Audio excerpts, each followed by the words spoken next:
Hello friends, मैं आरती यादव आपके अपने यूट्यूब चैनल पर आप सभी लोगों का हार्दिक अभिनंदन करती हूँ। और इसी के साथ साथ आप सभी को गुड इवनिंग। आज हम आपको VHU VSC नर्सिंग 2019 का पेपर कराने वाले, जिसमें आज हम आपको बायोलॉजी के क्वेश्चंस कराएंगे जो सभी के लिए इम्पोर्टेंट है। चाहे आप CP नेट की तैयारी कर रहे हो, चाहे RUHS की, चाहे GSBM कानपुर, पैरामेडिकल, किसी भी एग्जाम की तैयारी 2021 में यदि आप कर रहे हो तो ये पेपर आपको देखना बहुत ज्यादा जरूरी है। इससे आपको पता चलेगा कि एग्जाम में किस प्रकार के क्वेश्चन पूछे जाते हैं। वैसे भी CP नेट का चाहे आपका एग्जाम हो, चाहे RUHS का हो, चाहे आपका GSBM कानपुर का हो, लगभग पेपर का जो पैटर्न होता है वो एक ही प्रकार का होता है। थोड़ा बहुत फर्क होता है, कहीं थोड़ा हार्ड पूछ दिया जाते, कहीं पर थोड़ा इजी क्वेश्चन आते, लेकिन पेपर का जो पैटर्न होता है वो लगभग एक ही प्रकार का होता है। वैसे भी आपको प्रीवियस ईयर क्वेश्चन कहीं भी मिले, कैसे भी मिले, आपको करना बहुत ज्यादा जरूरी है, जिससे आपको पता चलेगा कि हम कितने तैयार हैं। और आज आप कमेंट बॉक्स में कमेंट करके बताओगे कि आपने कितने क्वेश्चन राइट किए। जितने भी क्वेश्चन आज यहाँ पर हम कराएंगे उनमें से कितने क्वेश्चन आपके सही जा रहे हैं और आपकी तैयारी कितनी है। और दूसरी बात, एक चीज आपको और आज आपको देखना होगा सभी को, कि हम जो कंटेंट आपको दे रहे हैं इस टाइम, वो सही दे रहे हैं या नहीं दे रहे हैं। हम जो चीज इस टाइम आपको पढ़ा रहे हैं वो कंटेंट हमारा अच्छा है या नहीं है, या उस प्रकार के क्वेश्चन आपके एग्जाम में पूछे जाते हैं या नहीं पूछे जाते, ये भी आप लोग कमेंट बॉक्स में कमेंट करके बताओगे कि हम जो कंटेंट दे रहे हैं इस टाइम वो कैसा दे रहे हैं, अच्छा है आपके लिए, उस प्रकार के क्वेश्चन एग्जाम में पूछे जा रहे हैं या नहीं पूछे जा रहे, ये भी आप लोग आज मुझे बताओगे। और पता भी चल जाएगा कि हम आपको अच्छा पढ़ा रहे हैं या नहीं पढ़ा रहे हैं। ठीक है, तो चलिए क्वेश्चंस को स्टार्ट करते हैं। यदि आप लोग इस वीडियो को ज्यादा से ज्यादा शेयर करते हो, सपोर्ट करते हो, तो हमारे पास 2013 से लेकर 2019 तक का पेपर रखा हुआ है BHU का। हम आपको सभी कराने की कोशिश करेंगे। यदि आप लोग इस चैनल को ज्यादा से ज्यादा शेयर करते हो, सपोर्ट करते हो, तो हम आपको सभी पेपर कराने की कोशिश करेंगे। तो प्लीज इस वीडियो को ज्यादा से ज्यादा शेयर करना, लाइक ना किया हो तो एक बार लाइक जरूर करना। और अभी अभी आप हमसे न्यू जुड़ रहे हो तो प्लीज इस चैनल को सब्सक्राइब जरूर कर ले, जिससे हम जो भी डाले अब आपके पास तुरंत हमारा नोटिफिकेशन पहुंच जाए। तो ये तीनों काम करना आपको बहुत ज्यादा जरूरी है। तो आपको लगातार हमारे साथ वीडियो मिलती रहेंगी और हम आपके लिए वीडियो डालते भी रहेंगे। तो चलिए क्वेश्चंस को स्टार्ट करते हैं, देखते हैं आज का फर्स्ट क्वेश्चन हमारा क्या है, VHU में पूछा हुआ। ठीक है, तो चलिए देखते हैं आज का फर्स्ट क्वेश्चन हमारा क्या है। क्वेश्चन नंबर जो फर्स्ट है वो आपका 51 से स्टार्ट है, क्योंकि BHU में आपको पैटर्न पता होगा, पहले से भी आपने कई वीडियो देखी होंगी। BHU में 100 क्वेश्चन पूछे जाते हैं। 100 में से आपके आधे क्वेश्चन जो है वो बायोलॉजी से आते हैं, 50 क्वेश्चन आपके जो है वो बॉटनी और जियोलॉजी के, और बचे हुए जो 50 क्वेश्चन है उसमें 25 क्वेश्चन केमिस्ट्री को, 25 क्वेश्चन इसमें फिजिक्स के रखे हुए हैं। ठीक है, तो यहाँ पर हम बात करते हैं क्वेश्चन नंबर फर्स्ट की। 51 क्वेश्चन जो आपका है वो है ऑर्निथोलॉजी किसके बारे में वर्णन करता है। ये क्वेश्चन हम आपको करा भी चुके हैं, शायद आपने देखी हुई हमारी वीडियो पिछली।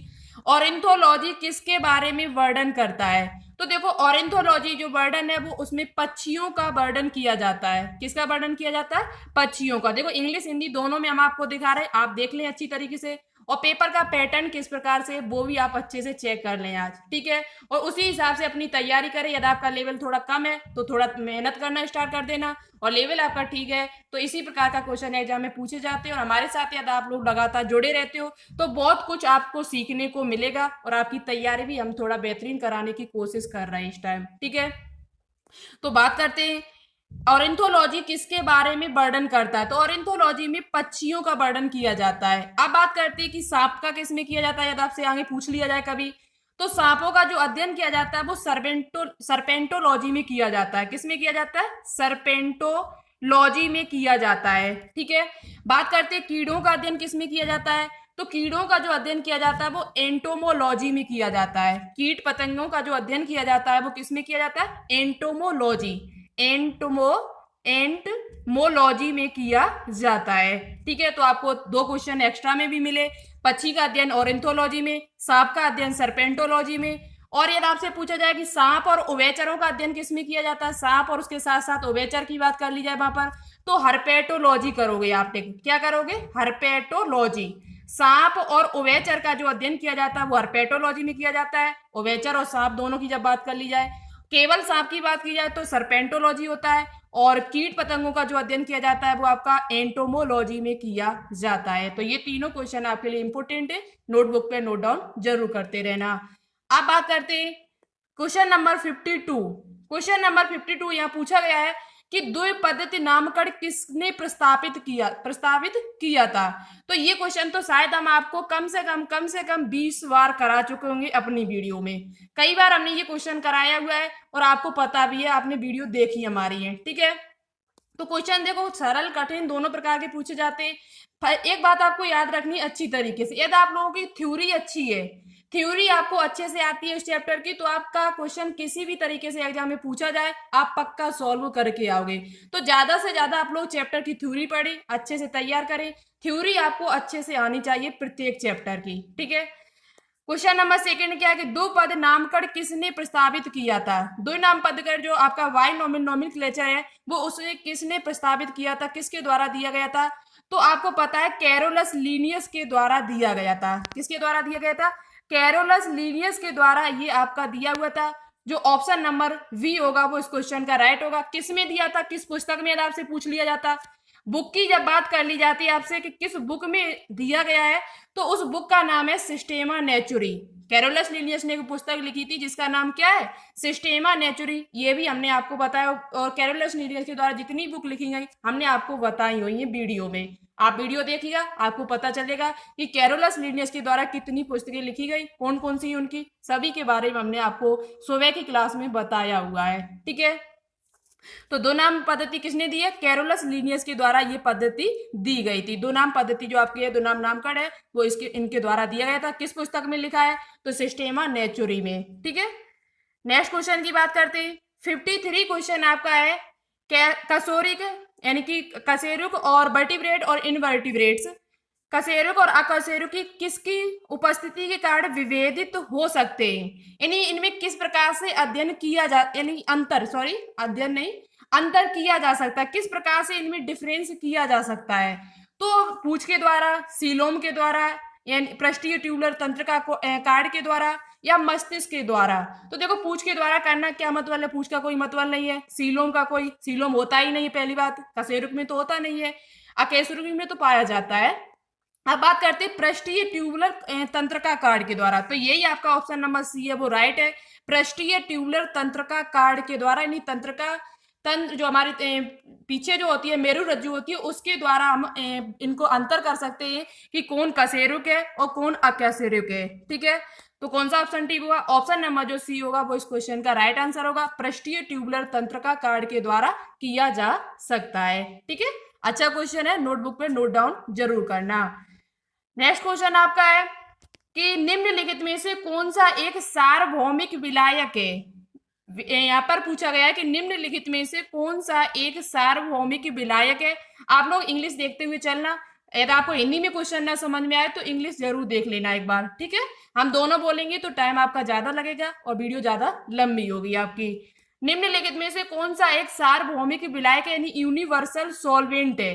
तो देखो एसीटोन होता नहीं, तेल होता नहीं, तो क्या होता है? पानी। वाटर जो है वो सार्वभौमिक, यानी आपसे पूछा जाए सार्वभौमिक विलायक कौन सा है, सबसे अच्छा विलायक कौन सा माना जाता है, तो वो आपके वाटर यानी पानी को माना जाता है। किसे माना जाता है? पानी को। तो ऑप्शन नंबर जो सी होगा वो इस क्वेश्चन का राइट आंसर होगा, ठीक है। बहुत ही इजी क्वेश्चन है, आपको पहले से भी पता होगा। नेक्स्ट क्वेश्चन है हमारा, ये क्वेश्चन अच्छा है, देखो राइबोसोम सहायक होते, राइबोसोम किस में सहायक होते? कोशिका के अंदर पाया जाने वाला एक प्रकार का कोशिकांग है जो प्रोकैरियोटिक में भी होता है और यूकैरियोटिक में भी होता है, ठीक है। राइबोसोम सहायक होते पाचन में, श्वसन में, अनुवाद में या प्रजनन में। तो देखो पाचन में कोई मतलब नहीं, श्वसन में कोई इनका मतलब नहीं, प्रजनन में इनका कोई मतलब नहीं, बचा हुआ आपका अनुवाद, यानी जिसे इंग्लिश में कहते हैं ट्रांसलेशन। राइबोसोम का काम क्या होता है? डीएनए से आरएनए जब बनता है, डीएनए से आरएनए के निर्माण को हम क्या कहते हैं? डीएनए से आरएनए के निर्माण को हम क्या कहते हैं? ट्रांसलेशन कहते हैं। जब डीएनए से आरआरएनए बनता है, आरआरएनए बनता है तो उसे हम क्या कहते हैं? ट्रांसलेशन कहते हैं। और आरएनए से क्या बनती है? प्रोटीन बनती है। और राइबोसोम का काम क्या होता है? प्रोटीन बनाना। तो ट्रांसलेशन का मतलब क्या होता है? डीएनए से आरएनए का बनना। और जब आरएनए से डीएनए बने तो इसे कहते हैं क्या? जब डीएनए से आरएनए बनता है तो रिवर्स ट्रांसक्रिप्शन कहते हैं इसे, रिवर्स ट्रांसक्रिप्शन कहते हैं। ठीक है, तो यहाँ पे जो राइट आंसर होगा वो राइबोसोम किस में सहायक होते हैं, तो राइबोसोम आपके अनुवाद यानी ट्रांसलेशन में सहायक होते हैं। तो ऑप्शन नंबर जो सी होगा वो इस क्वेश्चन का राइट आंसर होगा। अच्छा क्वेश्चन है, नोटबुक में नोट डाउन जरूर करना। देखते हैं नेक्स्ट क्वेश्चन क्या है। Question number 56। ये क्वेश्चन हम आपको देखो थ्योरी में भी हमने आपको कराया है, जब हमने आपको क्या पढ़ाया था, cell cycle and cell division पढ़ाया था, उस चैप्टर में हमने आपको ये क्वेश्चन कई बार सॉल्व कराया, थ्योरी में कराया, प्लस उसके साथ ऑप्शन वाले क्वेश्चन जब कराया तब भी हमने आपको कराया। ठीक है, तो आपने अभी तक वो क्लास नहीं देखी तो उनको जरूर देखिएगा। थ्योरी की क्लास आपको देखना बहुत ज्यादा जरूरी हो जाता है, तो प्लीज आप लोग थ्योरी क्लास जरूर देखें। थ्योरी क्लास आपके लिए इंपॉर्टेंट है, उससे आपको एग्जाम में बहुत ज्यादा हेल्प मिलेगी। ठीक है, सेंट्रोसोम आरंभ करता है एटीपी संश्लेषण को, फागोसाइटोसिस को, कोशिका विभाजन को या अनुवांशिक कोड को।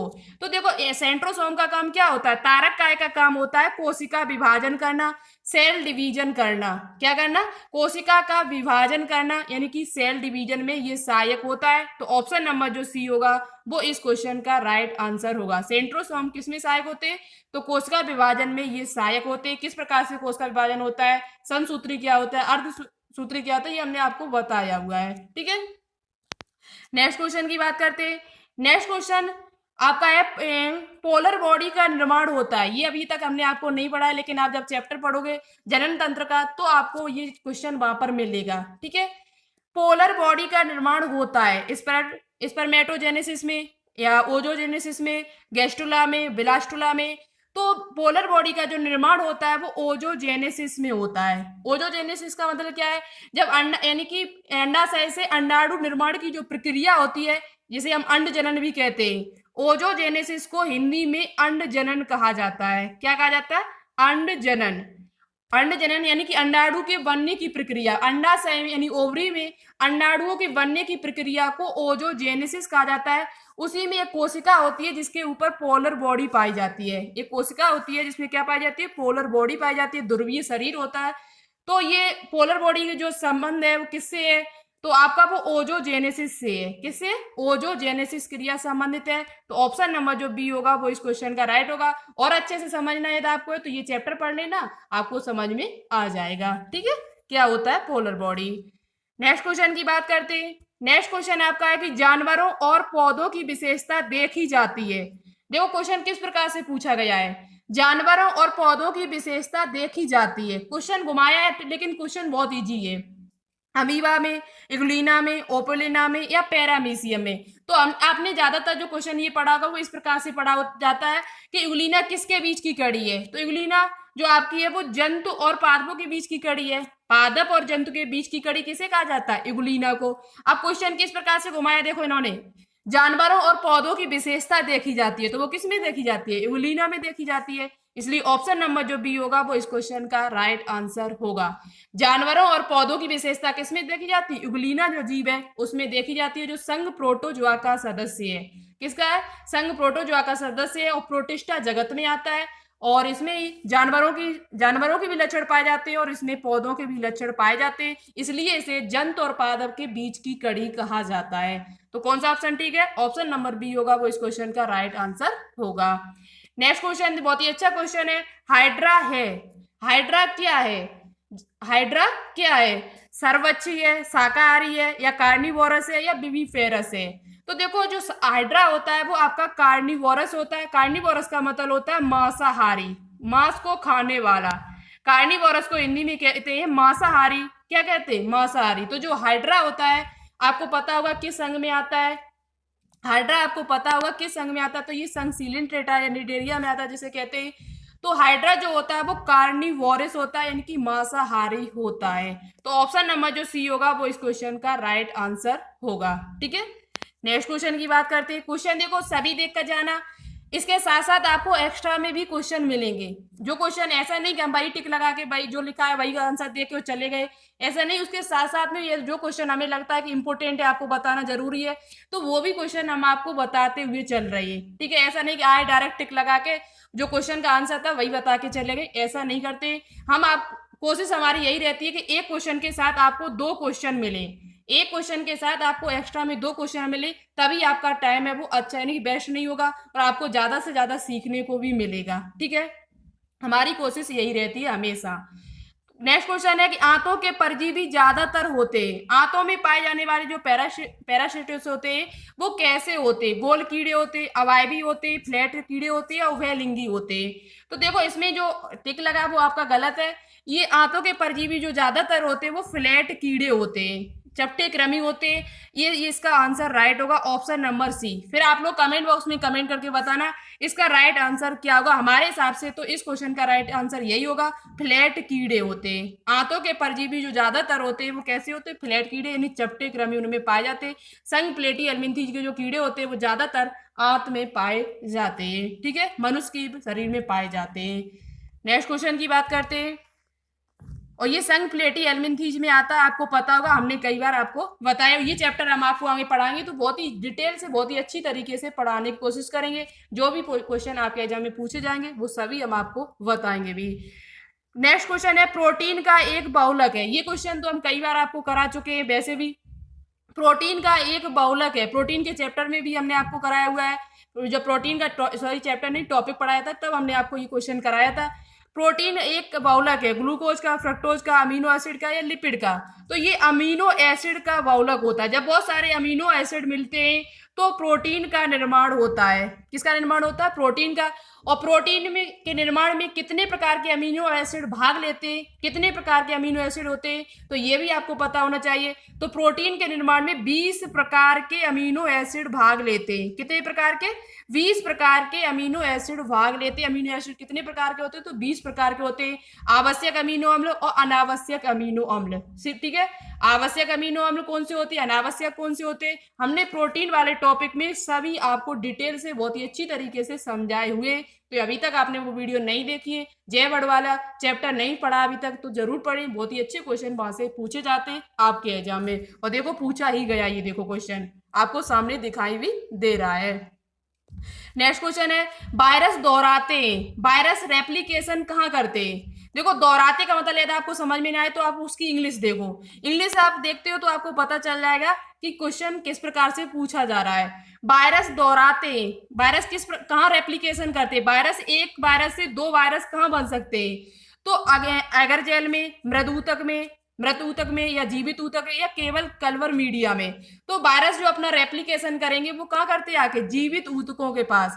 यानी जब जैसे ये शरीर के शरीर में प्रवेश करते हैं वैसे ही अपना गुणन करना स्टार्ट कर देते हैं। निर्जीव में जब तक ये बाहरी वातावरण में रहेंगे, बाहरी पर्यावरण में रहेंगे, तब तक इन पर कोई फर्क नहीं पड़ता। ना ये शोषण करते, ना ये प्रजनन करेंगे, कुछ भी ये नहीं करते। और जैसे ये किसी सजीव के अंदर प्रवेश करते हैं तो ये सब कुछ करने लगते हैं, शोषण भी करते हैं, रिप्रोडक्शन भी करते हैं, और यानी कि जो भी क्रियाएं होनी चाहिए वो सभी क्रियाएं करना ये प्रारंभ कर देते हैं। तो यहाँ आंसर जो आपका होगा वो ऑप्शन नंबर सी होगा, जीवित ऊतक।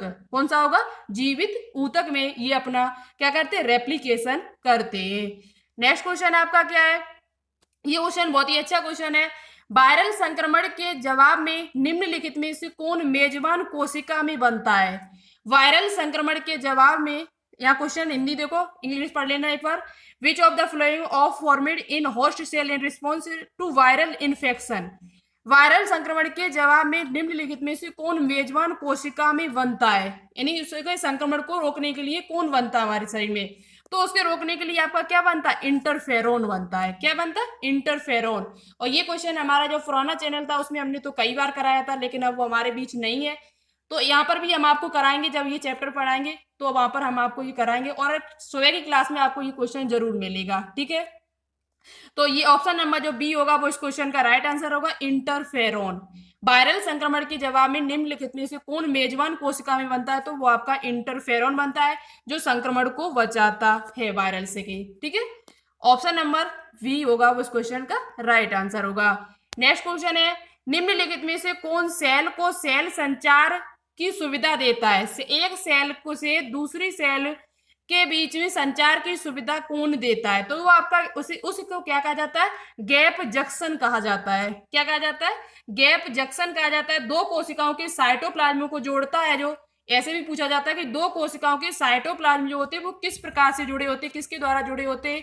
तो वो गैप जंक्शन के द्वारा जुड़े हुए होते हैं। तो ऑप्शन नंबर जो ए होगा वो इस क्वेश्चन का राइट आंसर होगा। ठीक है, एक सेल को दूसरी सेल से कौन जोड़ता है, तो वो आपका गैप जंक्शन उसे कहा जाता है। नेक्स्ट क्वेश्चन, ये क्वेश्चन हमने आपको कई बार कराया हुआ है। निम्नलिखित में से किसमें न्यूक्लियस नहीं होता है, निम्नलिखित में से किसमें केंद्रक नहीं पाया जाता है। तो केंद्रक किसमें नहीं पाया जाता, आपको पता है पहले से भी। एक परपक्व मानव की इरिथ्रोसाइट, इरिथ्रोसाइट का मतलब क्या होता है, आरबीसी। जो आरबीसी होती है, रेड ब्लड कार्पल्स को जो कोशिकाएं, लाल रुधिर कणिकाएं होती है, उनकी कोशिकाओं में केंद्रक नहीं पाया जाता है। जब वह परिपक्व हो जाती है, जब वह मैच्योर हो जाती है, तो उसमें क्या होता है, केंद्रक नहीं होता है। लेकिन जब रूढ़ावस्था की बात की जाए तो उसमें केंद्रक पाया जाता है। रूढ़ावस्था में केंद्रक पाया जाता है आरबीसी के अंदर, लेकिन ये कोशिका जैसे ही परिपक्व हो जाती है तो इसका जो केंद्रक होता है वो धीरे धीरे नष्ट हो जाता है। तो यहाँ यही पूछा गया कि निम्नलिखित में से किसमें न्यूक्लियस नहीं होता है, तो वो आपका एक परिपक्व मानव इरिथ्रोसाइट है। इरिथ्रोसाइट का मतलब क्या होता है, आरबीसी। और डब्ल्यूबीसी का जो दूसरा नाम होता है वो ल्यूकोसाइट होता है। और प्लेटलेट्स का जो दूसरा नाम होता है वो क्या होता है, थ्रोम्बोसाइट्स होता है। थ्रोम्बोसाइट, ल्यूकोसाइट और इरिथ्रोसाइट्स, ये तीनों नाम आपको अच्छे से पता होने चाहिए। ठीक है, तो इसका ऑप्शन नंबर जो ए होगा वो इस क्वेश्चन का राइट आंसर होगा। नेक्स्ट क्वेश्चन देखते हैं। नेक्स्ट क्वेश्चन आपका है कि माइलिन म्यान निर्मित है, माइलिन म्यान यानी कि माइलिन शीथ है वो किससे निर्मित होती है। टी कोशिकाओं द्वारा, लिम्फोनोड्स द्वारा, स्वान कोशिका द्वारा, या नोड ऑफ रेनवी के द्वारा। तो ये जो आपका ये किसमें आपको पढ़ने को मिलेगा, तो जब आप तंत्र का तंत्र पढ़ोगे तो आपको ये पढ़ने को मिलेगा। जब तंत्र का नर्वस सिस्टम आप पढ़ोगे तो आपको ये पढ़ने को मिलेगा। तो इसका जो राइट आंसर है वो आपका श्वान कोशिका द्वारा दे रहे हैं। श्वान कोशिका द्वारा क्या होती है, तो ये हम आपको वहीं पर बता देंगे, एक बार वहीं पे अच्छी तरीके से समझाने की कोशिश करेंगे। तो माइलिन म्यान जो निर्मित होता है वो श्वान कोशिकाओं के द्वारा निर्मित होता है। नेक्स्ट क्वेश्चन की बात करते हैं। नेक्स्ट क्वेश्चन है कि जानवरों में कोशिका झिल्ली मुख्य रूप से बनता है। ये भी हम आपको कोशिका झिल्ली, जब हमने सेल बायोलॉजी पढ़ाई थी तब ये क्वेश्चन हमने आपको कराया हुआ था कि कोशिका झिल्ली जो होती है, जो सेल मेम्ब्रेन होती है, वो किससे बनी होती है, तो वो लिपिड और प्रोटीन से मिलकर बनी होती है। लिपिड और प्रोटीन से मिलकर बनी होती है, साथ ही साथ इसमें कार्बोहाइड्रेट पाया जाता है, लेकिन मुख्य रूप से यदि आपसे पूछा जाए तो क्या है, लिपिड और प्रोटीन की बनी हुई होती है। तो ऑप्शन नंबर जो डी होगा वो इस क्वेश्चन का राइट आंसर होगा। नेक्स्ट क्वेश्चन की बात करते हैं। क्वेश्चन नंबर 68 है कि निम्नलिखित में से कौन सा पौधे और पशु दोनों में पाया जाता है। निम्नलिखित में से कौन सा पौधे और पशु दोनों में कोशिकांग पाया जाता है, ये आपको बताना होगा। तो देखो, क्लोरोफिल होता है वो केवल पौधों में होता है, सेंट्रोइल होता है वो केवल जंतुओं में होता है, टोनोप्लास्ट आपका आपका केवल इसमें होता है, पादपों में होता है। लेकिन माइटोकॉन्ड्रिया जो है वो दोनों में ही पाया जाता है। माइटोकॉन्ड्रिया जो है आपको वो दोनों में ही पाया जाता है, पौधों में ही पाया जाता है और जंतुओं में भी पाया जाता है। तो ऑप्शन नंबर जो ए होगा वो इस क्वेश्चन का राइट आंसर होगा। माइटोकॉन्ड्रिया दोनों में ही पाया जाता है। अच्छा, हम भी थोड़ा कंफ्यूज हो रहे हैं यहाँ पर, आपको कमेंट बॉक्स में कमेंट करके बताना होगा और कि टोनोप्लास्ट कहाँ पाया जाता है, पादप की कोशिका में पाया जाता है या जंतु की कोशिका में पाया जाता है, ये आपको कमेंट बॉक्स में कमेंट करके बताना होगा और हम आपको नेक्स्ट वीडियो में बताने की कोशिश जरूर करेंगे। ठीक है, नेक्स्ट क्वेश्चन की बात करते हैं। क्वेश्चन नंबर 69 है कि निम्नलिखित में से कौन सा अमीनो एसिड, जिसे ये क्वेश्चन ही नहीं समझ में आ रहा, पहली बात तो इसे छोड़ दो। निम्नलिखित में से कौन सा अमीनो अम्ल जिसमें एरोमेटिक रिंग होती है, ये क्वेश्चन कुछ दिया हुआ है। तो यहाँ पर एरो, निम्नलिखित में से कौन सा अमीनो एसिड ऐसे है, समझ में नहीं आ रहा, छोड़ दो इसे, हम नेक्स्ट वीडियो में आपको बता देंगे।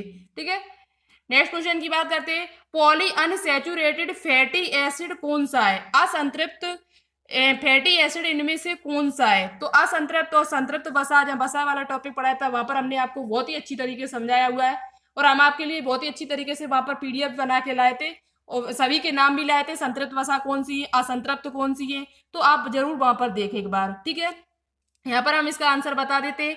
पॉली अनसैचुरेटेड फैटी एसिड कौन सा होता है, तो देखो स्टीरॉयड एसिड है वो आपका संतृप्त है, कोलेस्ट्रॉल होता है ये भी संतृप्त होता है, जिन और जो आपका ऑप्शन नंबर जो बी लिखा हुआ है ऑर्किडोनिक, ऑर्किडोनिक एसिड जो होता है वो आपका पॉली अनसैचुरेटेड फैटी एसिड होता है। ठीक है, तो ऑप्शन नंबर जो बी होगा वो इस क्वेश्चन का राइट आंसर होगा, ऑर्किनोइड एसिड। एक इसी प्रकार का और है एर्किडिनिक, एरेडिनिक, एरेडिनिक जो होता है वो आपका होता है वो संतृप्त वसा में आता है, सैचुरेटेड में आता है, एरेडेनिक, एरेडेनिक लिखा हो और आपको ऑर्किडेनिक लिखा हो, ये दोनों ही है। एरेडेनिक एक बार आप वीडियो को देखना तो आपको समझ में आ जाएगा, ठीक है। एरेडेनिक होता है, एक ऑर्किडेनिक होता है। एरेडेनिक है वो आपका संतृप्त है, और ऑर्किडोनिक है वो आपका असंतृप्त वसा में आता है, ठीक है। तो ऑप्शन नंबर जो बी होगा वो इस क्वेश्चन का राइट आंसर होगा, ठीक है। तो चलिए आज हम आपके लिए इतने ही क्वेश्चन लेकर आए। नेक्स्ट जो बचे हुए क्वेश्चन है, हमने आपको यहाँ पर लगभग 20 क्वेश्चन करा दिए, 50 से स्टार्ट किए और 70 क्वेश्चन आपको करा दिए। बचे हुए जो क्वेश्चन है वो हम आपको नेक्स्ट वीडियो में कराएंगे। यदि आप लोग कमेंट बॉक्स में कमेंट करके बताते हो कि हाँ मुझे ये पेपर चाहिए, करा दो आप, तो हम करा देंगे। और भी पेपर हमारे पास रखे तो ज्यादा से ज्यादा इस चैनल को सपोर्ट करो, तो हम आपको ये सभी पेपर कराने की कोशिश करें। क्योंकि टिक तो यहाँ पर लगे हुए आपको दिखाई, पता नहीं ये सही है गलत है, मैंने तो अपने आप से चेक किए, सभी क्वेश्चन को मैंने चेक किया, देखा उसमें किताबों में, ढूंढा क्वेश्चनों को, तब कहीं आपके लिए ये वीडियो बना के लाए हैं। तो मेहनत पड़ती है, यदि आप लोग सपोर्ट करोगे तो हम कोशिश करेंगे और आपको ये पेपर कराने की, ठीक है। तो ये 20 क्वेश्चन हमने आपको कराया, 20 में कितने राइट है ये आप कमेंट बॉक्स में कमेंट करके जरूर बताएं। और जो क्वेश्चन हमने बीच में आपको पूछे हुए उनका आंसर भी आपको कमेंट बॉक्स में कमेंट करके बताना होगा। तो आज की वीडियो आपको कैसी लगी कमेंट बॉक्स में कमेंट करके ज्यादा से ज्यादा सभी लोग बताएं। और अभी तक वीडियो को आपने लाइक ना किया तो प्लीज इस वीडियो को लाइक जरूर करें, और चैनल को अभी तक आपने सब्सक्राइब ना किया तो कर लीजिएगा। बहुत ही अच्छे क्वेश्चन हम आपके लिए इसी प्रकार से लाते रहेंगे, ठीक है। बीएचयू के जरिए आप क्या क्या कर सकते हैं आपको पता होगा, बीएससी नर्सिंग कर सकते हो, बी फार्मा कर सकते हो, बीपीटी कर सकते हो और वीओटी कर सकते हो। यदि आप इस एग्जाम को पास कर लेते हो तो आप ये यहाँ पर कोर्स कर सकते हो बीएचयू में, ठीक है। तो चलिए आज के लिए इतना ही। Okay, thanks for watching this video. जय हिंद, वंदे मातरम।